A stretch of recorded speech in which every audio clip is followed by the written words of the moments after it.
Hi, Tita May. Oh, di ba dapat full of energy ka? Fully charged ka na eh. Hindi dapat ganyan, na-haggard.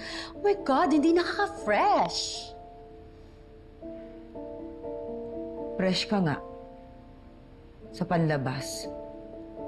Pero nabubulok, nakakasulasok, inaagnas ang kalooban mo. Di bali na lang.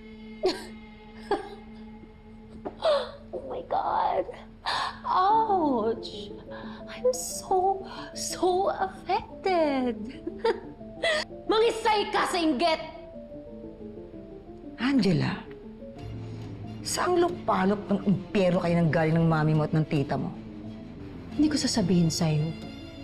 Kasi baka angkinin mo yung lupa at patayuan mo ng resort.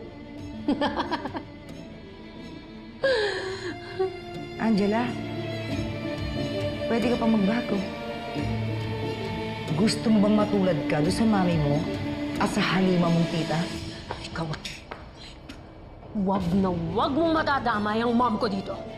At wag mo rin insultuhin ang tita ko! At bakit hindi? Hindi na makataong ginagawa niyo sa akin. Patay ang mga binabalak ninyo kay Ikit. You deserve it! Kaya tama si tita. Hindi ako dapat maging soft. Hindi ako dapat maging mahina. Dahil deserve nyo! Deserve nyo pahirapan mag-ina! Mag-ina?